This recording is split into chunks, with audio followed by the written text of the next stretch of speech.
Today I'll be refuting a speech which advocates that Matt Barkley has been an overall more positive influence for the USC football program than Matt Langer has.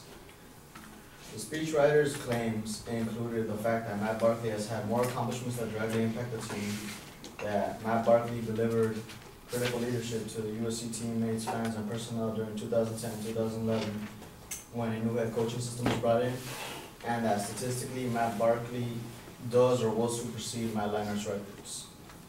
Her claims include the reasons why people may disagree and say Langer is a more positive influence, but fail to explain why the grounds for Barkley outweigh the grounds for Langer.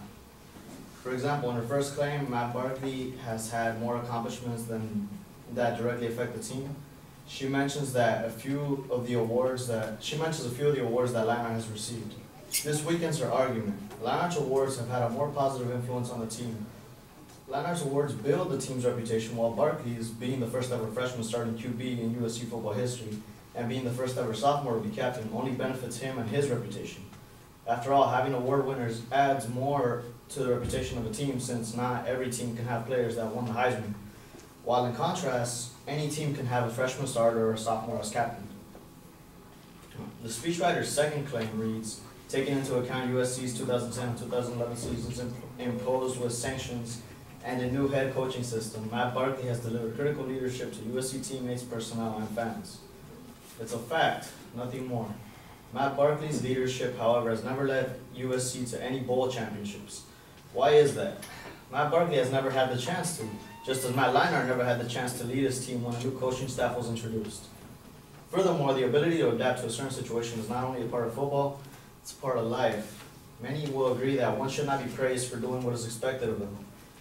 It takes courage to dig your team out of a hole where your morale is down and your teammates are leaving the team, but there's no evidence that says Barkley deserves all the credit for it.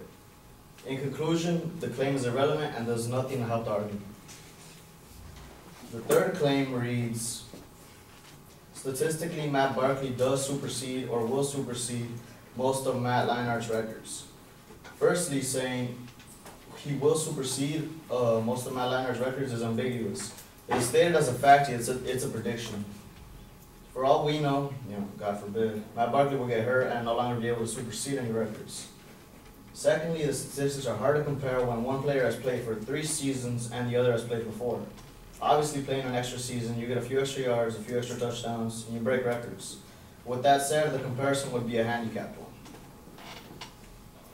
So, because Matt Barkley's accomplishments directly impact him more than the team, Matt Langer never had the chance to lead his team when they got a new coach, and we do not know for sure whether or not Barkley will supersede Langer's records, and can hardly compare the two's statistics since they played for a different amount of time.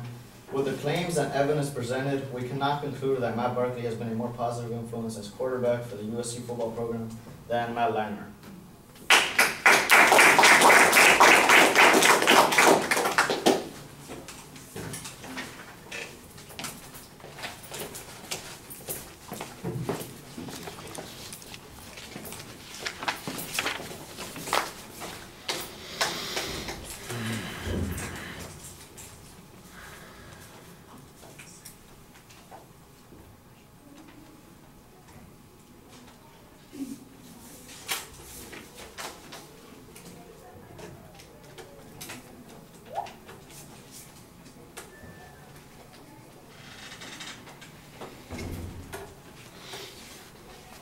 Okay, all the structural stuff is pretty sound. You also do a good job sticking to the factual issues. I think your kind of interpretation of the situation is probably the right one to go with. In other words, we can look at it in 2 ways, and you explain the other way in which it can be viewed on most of those particular points. I think sometimes you might do a little bit extra informational research to discover the accuracy of those points. For example, Leinert's getting the Heisman Trophy and those kinds of things having an effect on the team, for instance, in terms of reputation and recruitment or something like that. If you had any information that supported that, for example, the idea that maybe Barkley came to SC because Leinart had been there, that might have been one of those things that you could talk about. Or, for example, that created a desire for recruits. People cited that as a reason for coming there. I think that that would be some proof on that particular point. As it is, I think you've got, you've got the right claim there. I'm just not sure that there's much proof on that particular point. On the second issue, for instance, instance, that people shouldn't be praised for what they're doing, and Leinart never really got the opportunity to do that. I'm not sure that that demonstrates that it's not relevant. That's the claim that you ultimately make. I just think it diminishes the importance of that particular argument, not necessarily that it's not a relevant argument.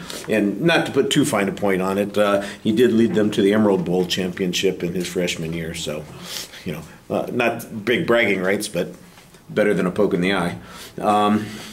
And then on the argument at the end where you say it's ambiguous, I do think that you have a legitimate challenge here as to the basis of their records, and I think that's okay. And you kind of explained that pretty well. All right, thank you.